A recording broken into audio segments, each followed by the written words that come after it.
So higher ম্যাথের x বর্জিত পদ বা এক্স ফ্রি টার্ম এই রিলেটেড যে এমসিকিউ গুলো আসে এগুলো কিন্তু তোমাদের অনেক সময় খেয়ে ফেলে। তো আজকে তোমাকে একটা ইজি ট্রিক শেখায় দিই, যে ট্রিকটা অ্যাপ্লাই করলে তুমি খুব ইজিলি এমসিকিউ গুলো সলভ করতে পারবে এবং আগের চেয়ে অনেক কম সময় লাগবে। সো তোমাকে এরকম একটা বাইনোমিয়াল বা দ্বিপদী দিয়ে বলবে যে এটাতে এক্স বর্জিত পদ, এক্স মুক্ত পদ বা এক্স ফ্রি টার্মটা কত বা কততম পদ এক্স মুক্ত।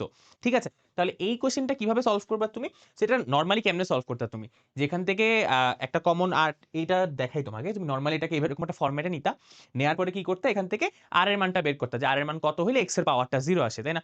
কোনো দরকার নাই, এই শর্টকাটটা মনে রাখো।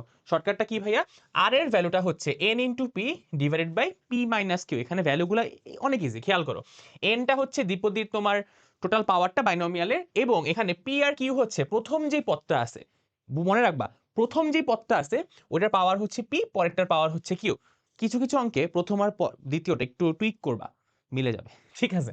আচ্ছা, সো এটা মনে রাখ, R is equal to n into P divided by P minus q. Okay, so আমরা এই ম্যাথটা এখন সলভ করি। তো এখান থেকে প্রথম এক্স বর্জিত পদের জন্য আর এর মানটা বের করি। তো এখানে এন এর মান হচ্ছে 10, তো আমি এখানে 10 বসাবো, ইন্টু পি, পি হচ্ছে কি প্রথম পদের মান, আমাদের প্রথম পদ ধরলাম এটা, তাহলে এটা পাওয়ার কত 2, তাই না? Divided by P minus Q. এখন দেখো এটা কি 1/x আকারে আছে না, সো কোনো কিছু 1 বাই আকারে থাকলে তার পাওয়ারটা কি নেগেটিভ না? সো এটা অ্যাকচুয়ালি কি -3 না, এক্স এর পাওয়ার মানে কিউ এর ভ্যালু -3 না, সেটা মাইনাসে মাইনাসে কত হয়ে যাবে, +3 হয়ে যাবে। বুঝছো? তাহলে এটা কত আসবে দেখো, 10 দুগুণা 20 আর এই 5 দিয়ে ভাগ দিলে কত আসে, 4 আসে, তাই না? তাহলে আর এর ভ্যালু হচ্ছে 4। তাহলে আমাদের টি আর প্লাস 1 এ আমরা বসাবো 10 সি আর, আর এর ভ্যালু 4।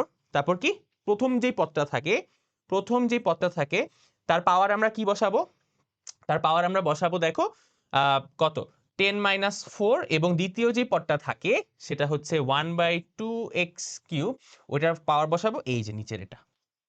সেখান থেকে এখন ক্যালকুলেট করলেই বুঝতেই পারতেছো আমাদের ভ্যালুটা চলে আসবে। বুঝছো? এখন আমাদের মেইন কনসার্নের জায়গা হচ্ছে ভাই যদি এখানে y না থাকে, মানে একটা যদি সংখ্যা থাকে এরকম বিস্তৃতি থাকলে কি করব?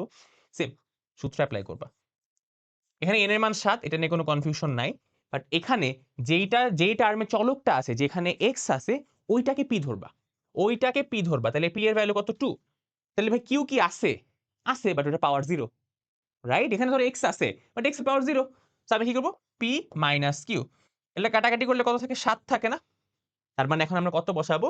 7c7, এই যে NCR। আমরা কিন্তু প্রথম পদ এটাকে ধরছি। ঠিক আছে?